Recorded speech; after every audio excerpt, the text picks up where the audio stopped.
Welcome to the Just Make It Pretty podcast, the slightly unhinged marketing podcast for home builders and beyond. I'm your host, Sarah Haynes, also known as the Pixel Wizard, and my goal is to tackle the tough stuff that goes in behind the scenes in marketing and offer actionable tips, creative insights, and a little bit of humor to spark some creativity.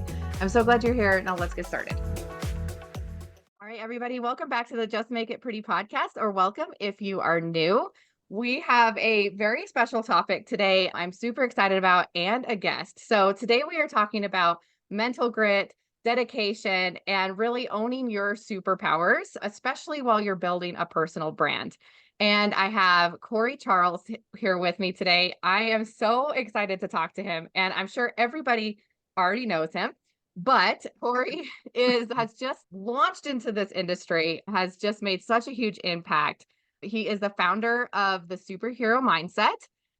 He's a leadership coach, he's a sales trainer, and just a fantastic speaker. I've gotten to listen to you speak several times now. And I don't want to give away all the secrets, Cory, but I want to give you a chance to also introduce yourself. So tell the people who you are, what you're excited about, and what you do. Sarah, that's the best paid ad I've ever spent money on. So thank you for that. You made me sound so special and awesome. Yeah, you nailed it. I've started the superhero mindset with intention to really punch the industry in the face. Pardon my language, but there was just a lot of clones out there doing the same thing that we've been doing for 20, 30, 40 years. And I'm built a little different. So I decided to jump out here and really shake some things up because there are amazing people that do what we do in our world of all different facets of the business that aren't necessarily able to tap into the things that make them great. I call them superpowers, or just living in their own authentic, awesome skin. And I'm here to just make people be that best version of themselves. And to do that, sometimes you got to lead. So I got to show up in my pink and my blue and my yellow and my purple and all kinds of crazy colors. But most importantly, I just want to be myself and have a little bit of fun. Yeah, you do that so well. And obviously, like your style makes you stand out by everybody else. Hard to miss me, yeah. Yes, and luckily we do video for this podcast too. So if you're listening on the audio only, come over to YouTube because he looks fantastic. And I cannot let the introduction go without talking about your recent TED Talk. I was so excited to see that on LinkedIn. How did it go? How can we find it? Tell me all about it. So as of this recording, as of today, I think it should be ready to be uploaded within the next couple weeks. Fingers crossed. The team is working diligently to get it all beautified and ready to go. It will be everywhere because I'm going to spam everyone that is in existence. So you'll see it a lot. I'm really proud of it. It's one of those things that's been a labor of love for almost a year now, which is such a crazy process. And I have famously said this, that I thought for me, getting a TEDx was a 3 to 5 year goal. And literally, I was just like, man, if I can just get an understanding of the process, I'll be so blessed. And then to get the letter of, no, you've been selected and we want to have you actually do it was so many emotions mixed into one. And I'm still coming down off of the adrenaline dump of the last couple days. But it was such an amazing experience. And not only that, but to be around such other amazing speakers. And then for me, it was the ability to just let the message live through me and take my own fear and insecurity and self-doubt and imposter syndrome, take that off the table and just let the message flow through me, which was a great process to be a part of. And I'm excited that everyone's going to get to see it. I'll be nervous, a nervous wreck when it drops, just because that's in my DNA. But I hope people take something special out of it when it does drop. I'm sure they will. I am so excited to listen to it. I'm sure like it's always on YouTube. So like you said, like we filmed these in advance. So I'm sure it's on YouTube already by now and go check it out. So I was just so excited to see that when you announced it. So as we're moving into the episode, all of our new guests, if as one of our listeners, we do our unhinged rapid fire questions. So these are totally random. I just want to get to know you a little bit better and also try to get some of my own nerves out for this podcast. So my very first unhinged question for you is I want to know, what is one song that's guaranteed to put you in a great mood if you're just need a little bit of a boost? Oh man, there are a lot, but I'll just keep it to one in the essence of time. Michael Jackson's Smooth Criminal. Everything through the video as a kid, seeing that to just the whole vibe, that's my jam. If I need one that's going to get me going, it's Smooth Criminal. Number two is probably a Queen song, probably any one of the Queen songs. There's a million that I could pick from there, but yeah, Smooth Criminal is the one that does it It's a 10 times classic. out of 10. For sure, a classic. That's awesome. Yeah, I have a whole playlist, but it's funny because I asked that question. I love asking that question, but I never know what to answer because I have a million of them. And I don't know, like probably Bruno Mars for me, but I don't know. So, Situational, right? Sometimes you need something in the right moment and something in the right time, right? yeah. Okay. I love that answer. Okay. So, second question. What is the best piece of career advice that you've ever received from a mentor or just anyone? What would you say would be like the most transformational advice you've received? Oh man, I've been blessed to have a lot of great advice from a lot of great mentors. I'm a mentor collector, but the number one that stands out is from my mentor still currently, and she hates when I say this, but Abby Murata, who's been an amazing person in my life. But she told me early on, I brought you into this world to be you. So be you. I don't need you to be somebody else or what you think you need to be. I brought you here to be you. So just be you, but crank it up a little bit. So that's been my guiding principles from a very early time in this business is that I'm always just going to show up as me, and some people are going to love it. It may not be for everyone, but it's not about everyone, right? It's about trying to make sure that I can deliver a message to the people that really need it. Yeah, that's such amazing advice, and I think people get into their own heads about it. I have to be this thing. That's what everybody wants or whatever, and it's hard, and sometimes it's scary to, like, just be you, but I think when you make it a brand like yours and that stands out so well, that's the secret sauce. So, Scary love it. sometimes, but Oh, so scary, so scary. Alright, number 3, if you had to eat one meal for the rest of your life, what would it be? oh man, people that know me will know this. I my gut wants to say sushi, but that would make me sick probably. But I'm a old school steak and potatoes guy. If you can give me a well prepared steak and some mashed potatoes, I'm good to go. So Mm. that would be the one. We got to end it probably with some pineapple upside down cake, and I'm perfect. Yum, yeah. You can't beat a steak, but I also would agree, like, I would probably say sushi, and I would just be sick all the time because it's just so good. I think they by day three we're having a problem. Yeah, We're- probably. Although all that Uh, red meat's probably not good for you either. So I don't know, those people on, like, the carnivore diets, they seem to like it, see, so there you go, science. maybe.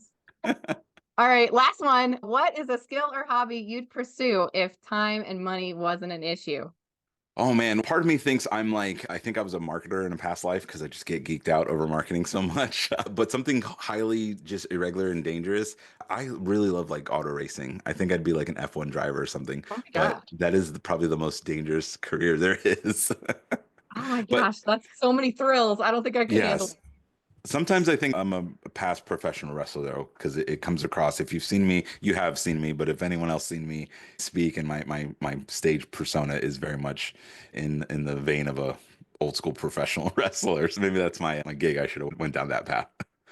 So it's either marketing or professional wrestling, One of the like, two. either one. Yeah, makes total sense. I'm gonna say same.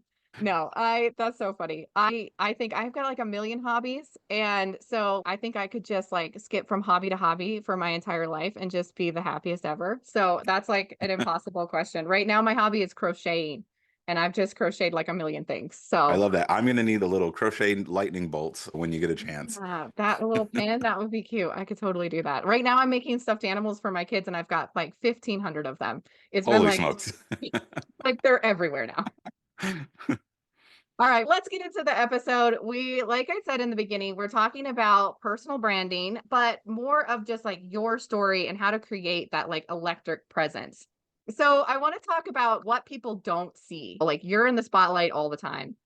Everyone has this idea of who Cory Charles is, what your brand is. But what happens behind the scenes is so important, and it's not something that everyone talks about. And I always like to start with an origin story, which totally stalked your website, and you have that on there too. So I was like, sweet, put that right You're into the speaking my agenda. language now. Yes. So tell me what's your origin story? What's the backstory that brought you here to have this brand in this industry, all the good stuff?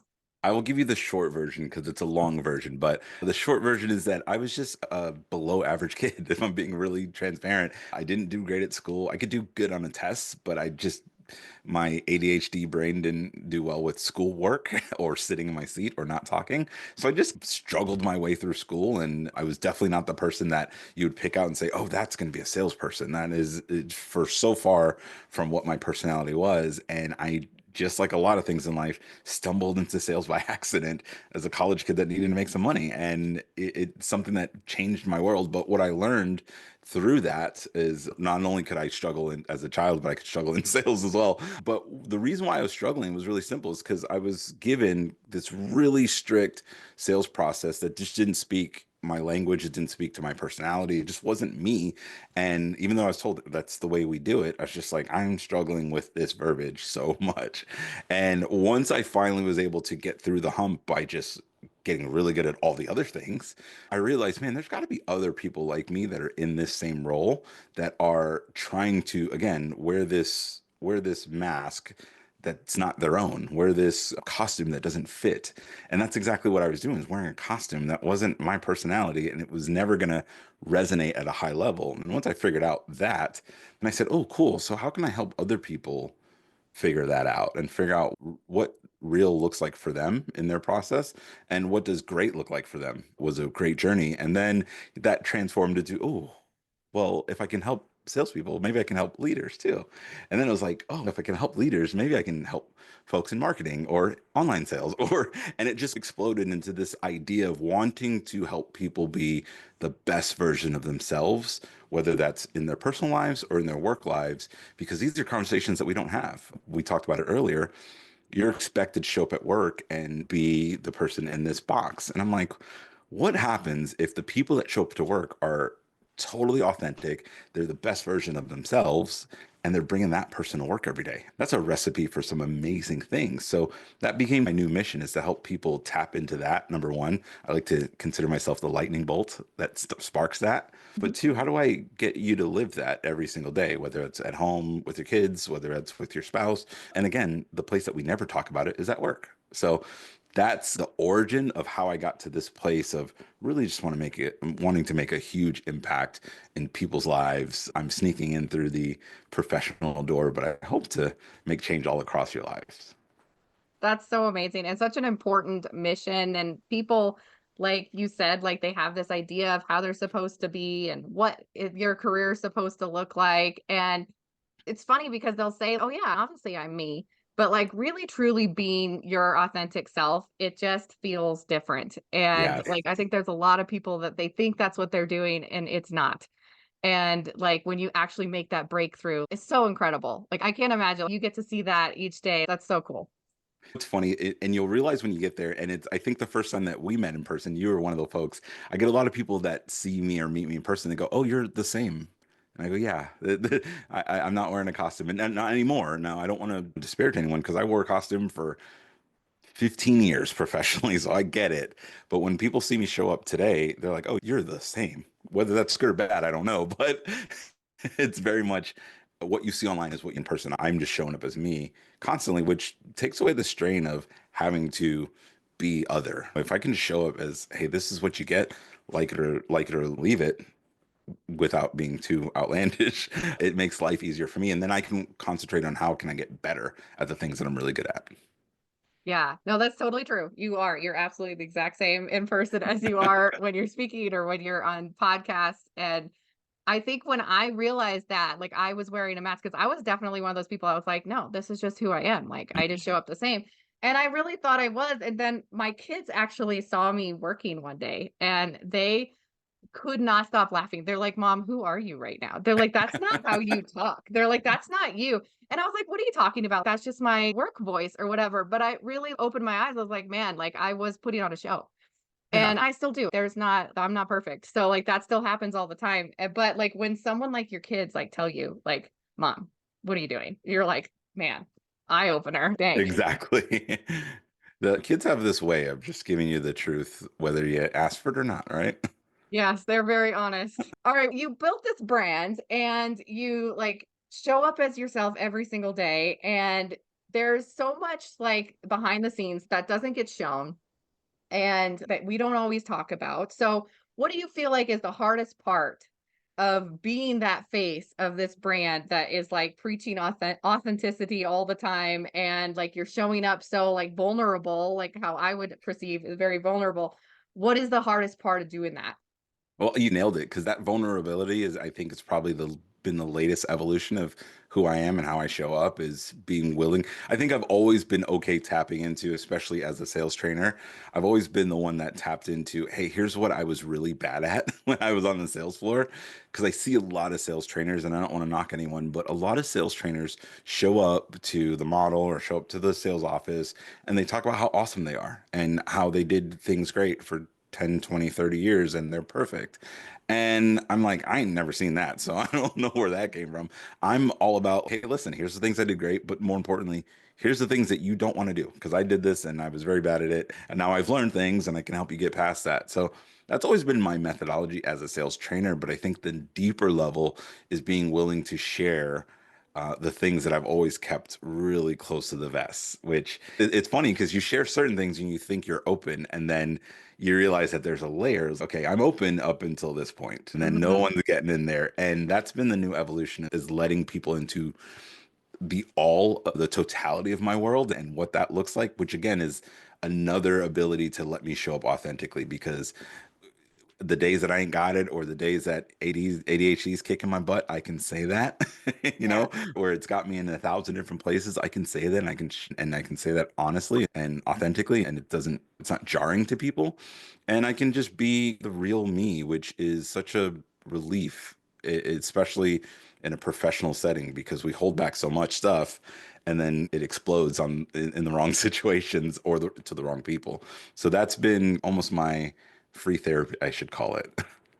Yeah. I call that the like marketing version of everything. Like you put a little polish on it and it's true, but it's not really the whole truth. And it's easy because you can show up a long time like that and people Yeah. will think that you're really authentic, but that's where the superpower is when you like break through that. You nailed it because I thought I was doing that forever. I was like, oh no, I'm super authentic. And now I've even seen in my interactions, even people I've never physically met, they're like, I feel like I know you. It's because, yeah, I'm showing up, as I said at IBS, I'm showing up naked and that this is what you get. So that allows me to connect with people in a different way that I wasn't able to before because there was still that, even though it was a thin wall, there was still a wall there. And now Yeah. we're working on chipping that thing down. Yeah. Do you feel like ever people like push back or there's like a like an awkwardness there when you do start to drop that polished appearance? Have you ever had any like weird situations? Yeah, I don't know of any specific weird situations, but I know, again, one of the things that helped me take this leap, which felt very daring and scary when I was thinking this whole process out and what my brand was going to be, was I just knew people weren't going to get it and people weren't going to like it and people weren't going to connect to it. And I just had to be okay with that. And for me, my whole life, that's something I was never okay with. I tried to please everyone and tried to be in a space where I could make everyone happy. And once I realized that, number one, that is not attainable. And number two, it's not even healthy, even if it was attainable. That helped me really relax and say, you know what? Some people are going to look at my brand and say, too much, too loud, too out there. And that's okay. Some people are going to look at the pink suit and say, I would never. And that's okay too. And that's okay too. And as long as I'm okay with the backside of that, then it Mhm. helps me really step into taking more chances, being bold, and doing what others consider risky because I'm not putting myself at risk. I'm just understanding that, hey, I'm just not for everyone. And that's Mhm. the most freeing feeling. If I could give anyone that's listening, is letting go of that idea that you have to be for everyone. Whew, once that goes away, life is so good. Yeah. Oh gosh, I feel that in my soul because that's me too. I'm like, I'm a people pleaser. Like I want everyone to be happy. And the fear is if I'm too authentic, like people are gonna be like, whoa, Sarah, that's just too much. Like bottle that shit up because like that was a lot. And like that, I think it's just like it's such a deep fear of I don't want you to crush that thing. That's Yeah. that vulnerable part of me. So it holds a lot of people back. I'm sure I'm not the only one to have that, but I had a good friend of mine and a mutual friend of ours, so I won't say their name, but in kind of the space that we're in. And when I first launched the brand, they're like, I don't get it. You know, what, like the colors and it's really loud and like, I don't understand it. And I said, yeah, it's a chance, but it's me. And I know I can do that consistently. And then we flash forward probably a year, 2 years later, and they're like, I get it. It's just, y- y- it pops up on the screen. Like it just explodes off the screen in a space where everyone else looks the same. It just explodes off the screen. And that was always not that it was a tactic, but it was just like, this is who I am. And it happens to be a benefit that I'm quirky and weird and different and like these things because people really connect to it, I think, at least. Yeah.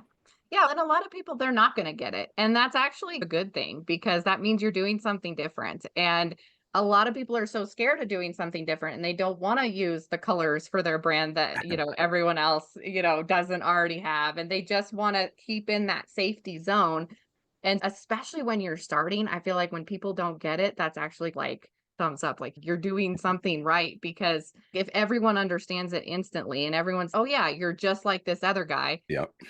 then you're just like that guy. Like, you're not you, and I think what your brand stands for is you, so why shouldn't it look like you? Like, it's just like Absolutely. it's so obvious when you say it out loud, but at the same time, I've done the same thing. I've looked at people and I'm like, "Why do they use that color? Like, why is that their logo?" But, like, when you dig a little bit deeper, it all starts to make sense.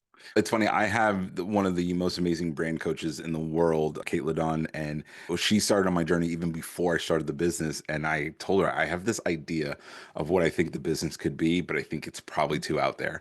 And she just looked me dead in the face and said, "Listen, if you're going to do this idea," she never told me if it was right or wrong. She just said, "If you're going to do this idea that you have, then do it. Don't half-ass it, do it," Mhm. because it is obviously my brand is not something that you can baby step around. You just got to commit. And that's basically what she told me is if this is what you feel passionate about, then do it and do it the real way and the gifts will come. And she's which is so spot on about that. And I try to give her as much credit as I can because that was the little bit of push that I needed to say, okay, if I'm going to do it, I'm going to do it and I'm going to do it all the way. Yeah. Oh, she's incredible. I've followed her work for a long time and yeah, she's absolutely right. It's those really safe brands where, and I'm not really talking about like a corporate company because the bigger your company gets, your mission changes, your core values change. Yeah. It's a little bit different. But like you're the only one in your company right now, I believe. Yeah. Yep. And yep, and you're branding yourself. Like you are the one that people are going to come that they're going to see when you show up, like it's you there. You build a lot of trust by showing the same. I think that's where even larger companies they start losing trust with their customers is they see something online, they see something on social, they see this in their emails, they're getting this whole marketing version, and then when they show up to the model home or they show up wherever, it's different somehow. And they're Yeah. like, "Wait a minute, is this even the right place? Like this it doesn't connect." And that you don't forget that. The fastest sales killers, and it's a lot of times it's subconscious. The buyer doesn't even realize why it feels so off, but it's that psychological disconnect of I saw one thing online, I'm getting a totally different experience. What else is going on here that I don't know about? And then Yep. that's going to make them run for the hills. And I see it all the time in models. I see it all the time, even outside of our industry. There's definitely a big disconnect with how we show up versus who we really are and how we really present in person in real life. Yep. Yeah, and when you're working in a bigger company or when you're in marketing, like, it's communicating all of those things to your team and really getting that buy-in that's so important because people are not gonna tell you. It is a subconscious thing that happens. They make all of these decisions, they're judging you all the time, and, like, when you break that trust, it's very difficult to get that back Oh because yeah. now they're, like, leery of you. That's an So uphill battle you don't want to fight. oh, for sure, for sure. And it's the same but different when you're building a personal brand. You got to think about it the same way. So, branding decisions like what you wear and the colors that you choose and what your website looks like and how you show up on social is so important. And I think people start to understand that as they're building personal brands and then it becomes very overwhelming. They're like, "Oh my gosh, every little thing is this most amazing or the most important decision I've ever made." So I don't know if you felt like that Oh before yeah. as you're building your brand. So how do you get around that? Like how do you work through that and keep with your mission, but not get overwhelmed by being the face and having to do it all? Well, you're talking to the guy that will literally spend 6 hours selecting the right font. So yeah, I can get caught up in these things that don't necessarily matter as much as at least I think they do. So that's one thing is understanding where your strengths are. I would never say that I have a good eye for design, but I definitely have an eye for what I want the brand to be and what I want it to feel like. And I take that really seriously. And as much as my old boss gives me grief about that because she's okay, you're spending way too much time on the things that are pretty. I'm like, yeah, but they make me feel good. But more importantly, it's understanding that this is what I want the brand to represent and how I want it to show up. So for me, that's something that's difficult for me to give away because I give it to someone else and they don't have the same kind of inner fire when it comes to the brand, but also knowing I may not be good at necessarily building a website or all the other 80 things that go into running a business and understanding if I can live in my strengths and have other folks help out where it's needed, that can help the business go. And as this thing grows and expands, then there's more room for that. But anyone that touches the things that are really close to my heart, branding and how the company shows up, it's still got to touch my hands. If it's a word that's written online, it's got to go through my hands. If it's an image, if it's a picture, if it's anything, it's got to go through my hands because until I can figure out how to clone myself, there's just no one that's gonna know, okay, that's it. But there's a lot of other things that can go into the business that I don't necessarily need to live in 24/7. And I think that was probably early days. One of my first failings was trying to do every single thing at 100 miles an hour, and it's nothing's getting done. Nothing's Yeah. getting done. So I try to live in my realm of I struggle to say genius, but I live in the realm of the things that I feel really passionate about and the things that I think that I can do, and either use technology to help out with the rest or bring in the right people that understand a couple things. You have to understand my story and why I'm doing what I'm doing. You have to understand the vision of where I want this to go. And you have to understand my mission. Why do I wake up to do this every single day? I want to see people be great. And if you can understand those three things, then you can speak or act through whatever the media that we need to get done or whatever the part of the business that needs to get done. You can act as if, but of course, it still touches my hands first just to make sure. Yeah, no, I think you said a lot of things that I like want to touch Story of on. my life. So first one is like you said you spend a lot of time on the pretty aspects and like that's really important. But what you didn't say there in that is that you're spending a lot of time on those pretty things because there is a strategy behind it. It's not just you sitting on Canva for 12 hours making things, right? Like you're not just randomly doing it. There's a strategy behind it. You have a mission and that needs to go into everything. So that's why it's hard to let go of Yeah. because like you have to communicate all of that to another person in order to allow that the outcome to be what you're looking for.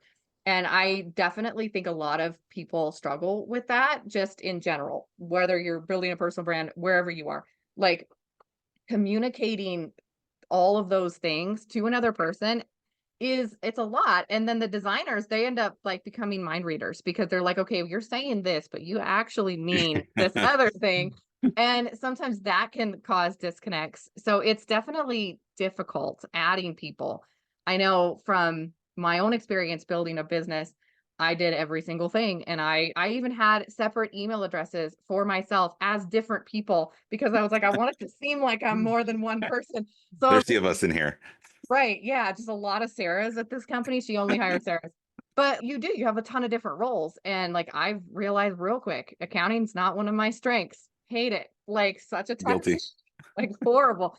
So you do have to let things go Yeah. and, like, be strategic with those things, but it isn't impossible. Even the things that you're like, "This is my strength, I love to design on Canva," like, it's not impossible to bring someone else in but it is like a struggle sometimes. So I wonder if you have any advice for like marketers or designers that are trying to work with people like you, like high energy, high visibility, like you're super passionate, like what would be something that they could do to make that a little bit easier for you so that you feel better like handing off like this design or whatever to them? Yeah, I think, and we touched on it, right? It's understanding, okay, where was this idea born? Whatever the idea is, if I'm working with a writer or a copy person or someone that's working on design elements, where was this idea born? What's the overall goal? What does, if I could wave a magic wand and make this your perfect vision, what does that look like to you? And sometimes just the act of having that conversation opens up whole new avenues for people. I've gone through that with folks where I'm just like, us having this dialogue has made me rethink what this looks like and what I envision this to be, just this dialogue. So I think being open to having the dialogue and seeing where the road goes, and but also understanding for me, if I come up with an idea, Sarah, and I'm like, okay, this is my next talk or this is my next workshop and I'm in love with it, the first thing I run to do is go make a logo. I know it sounds backwards, but once for me, the process of creating that really helps me flesh out what this new little pocket universe looks like. And that to me helps anyone that's going to be a part of this process. I think on the other side of the fence for the folks that are coming in, the marketers, the designers that are coming in, it's being willing to, if the person doesn't have that fleshed out, being willing to ask the questions to help them flesh out what that looks like. That only is going to help you because, like you said, sometimes people have an idea in their head until they say it out loud and they're like, oh, that was a dumbass idea. It sounds way better when you say it. So just helping people have that dialogue and really communicate. And again, I think it's always great to not only know where we came from, but hey, what does this look like? And when we get to the end of the road, what does this look like? What is best case scenario for you? What is the greatest of great look like in this thing that we're doing? And let's figure out how to get there. And then we just break it down into chunks. If it's little pieces that we have to do to get there, that's the process. But it's always staying close to the, like I said before, the origin, where did it come from, the mission and the vision. If we can keep those three things close to the chest as we create, as we work, as we build, life's pretty easy. It's not perfect, but it's pretty easy. Yeah. And any marketer should know those things. Like if you were to ask them, tell me those three things, like they should be able to just rattle it off. For So I definitely agree, like asking questions and working on the communication between you and whoever, you're working with, because especially when you get with larger companies, you're going to have a lot of different voices and taking all of that in, ask as many questions as you can.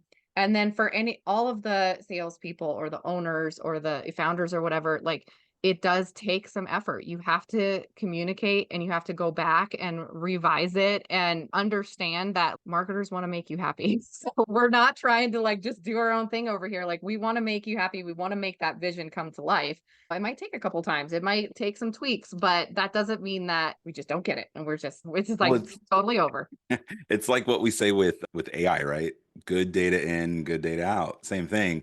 The better information I can give my marketer or my creative person, the better information is going to come out. If it's not what I envision, chances are the fault lies with me. And it's because I didn't describe it the way that was giving them enough tools to create something that I at least saw.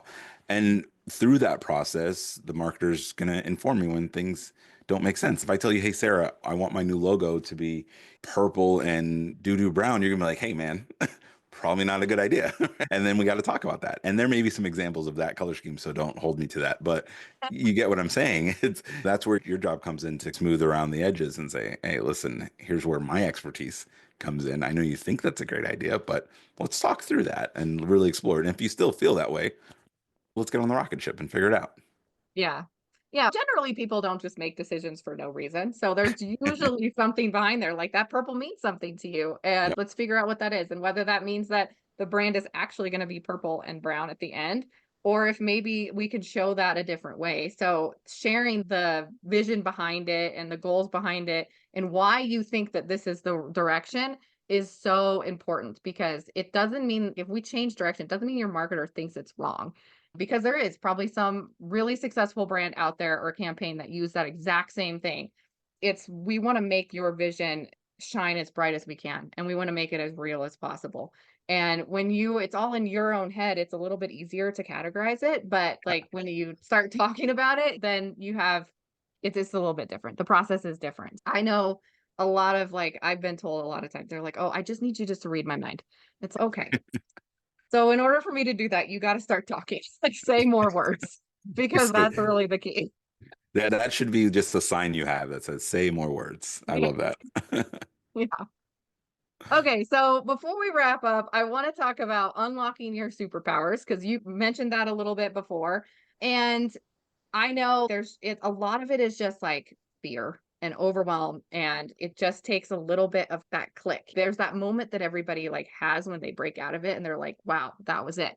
So what's one thing that you feel like you could give someone, like a mindset shift, that they could make like today to kind of help them get just a little bit closer to that moment? Oh, great. So many things. Number one of our kind of given abilities that we all have that we very seldom utilize is the superpower of choice.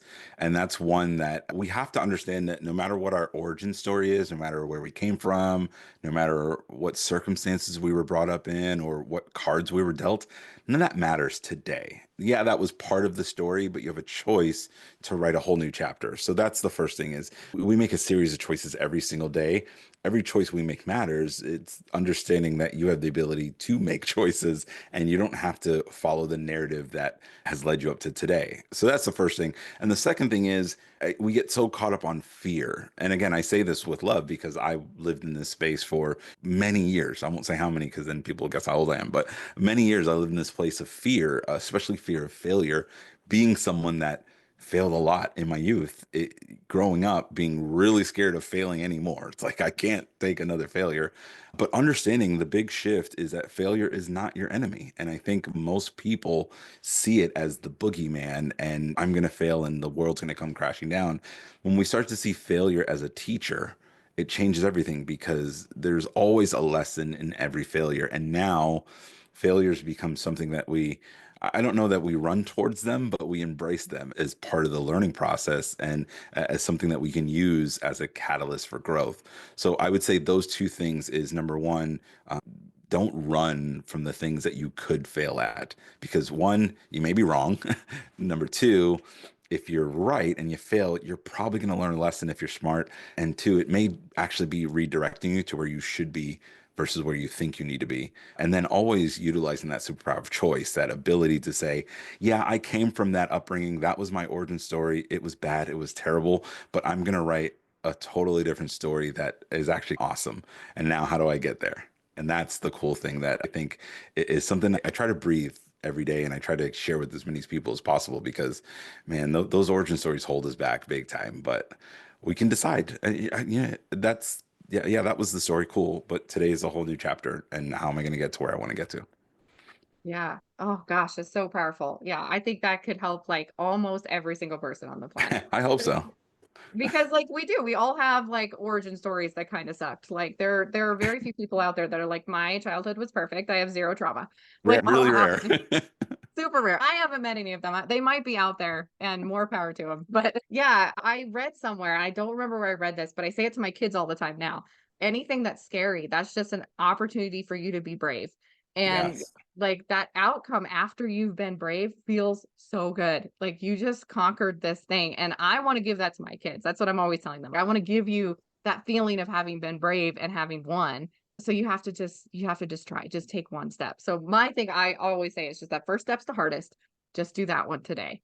I love And that. so that's my like one thing, but I think that it doesn't work if you don't have the mindset continually doing it. So how do you like keep that mindset? How do you stay grounded in that and keep moving forward every day? Because there's going to be shitty days. And then Oh, what? yeah. Some reality is there might be more shitty days than good ones, but that's just life, right?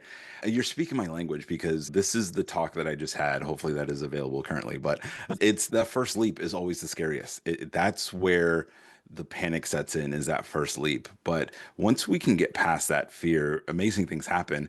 I use myself as a cautionary tale, which is why I'm so passionate about running towards, I call it running towards the roar and going towards the things that are scary because I failed speech class 3 times in college, and I spent the next, 10, 15 years running from that reality of that's something I can't do. And lo and behold, it's literally what I do for a living today.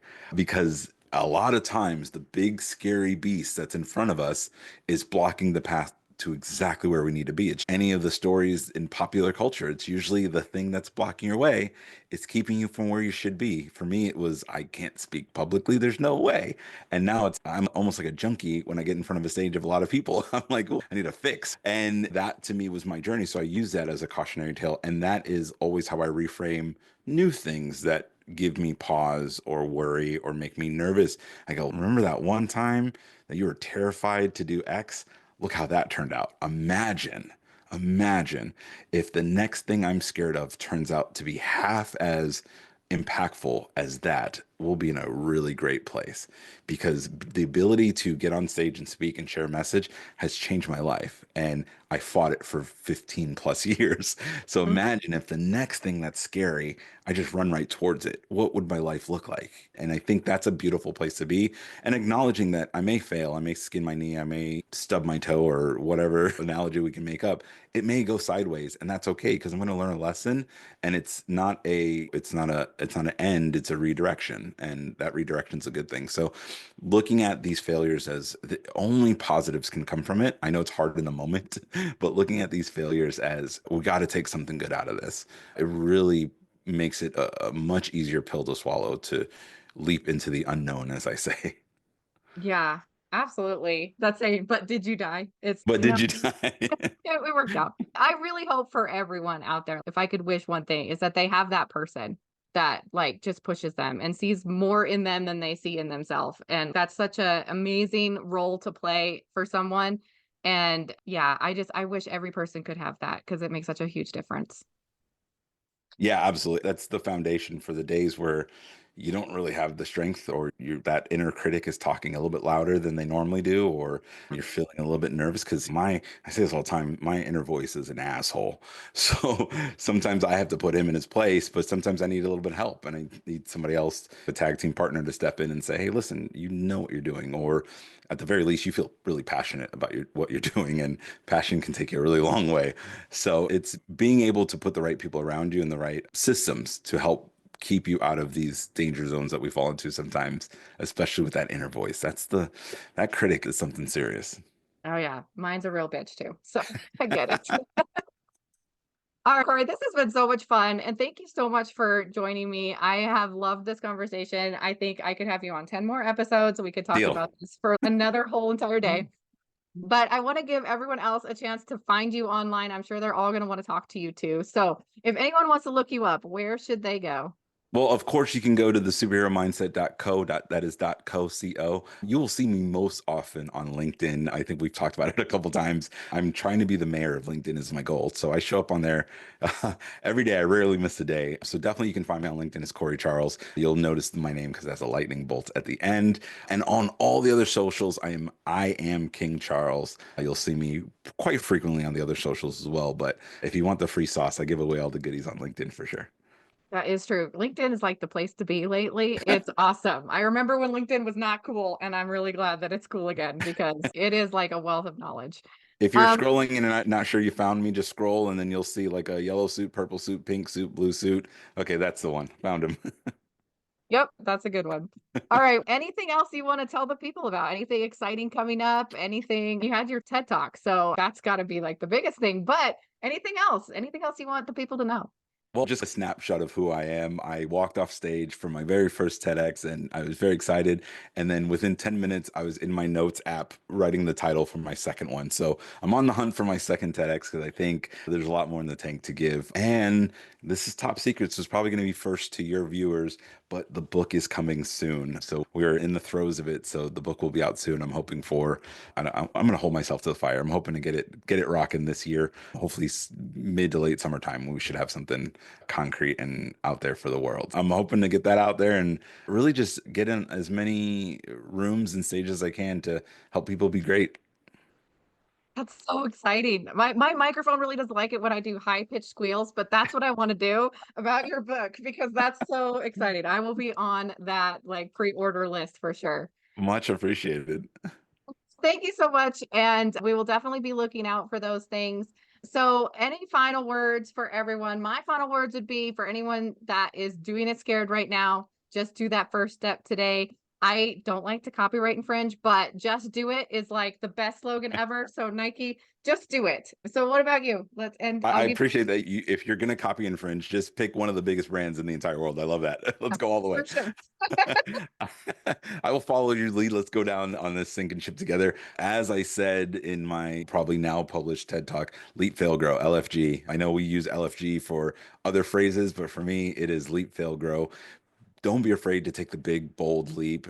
Be willing to fall flat on your face because sometimes that happens, but make sure you grow out of the entire situation and understanding that sometimes you have a plan to take the leap on three and life's going to push you out on two. So be ready to take the fall and understand that good things are happening, and it's rarely is it fatal.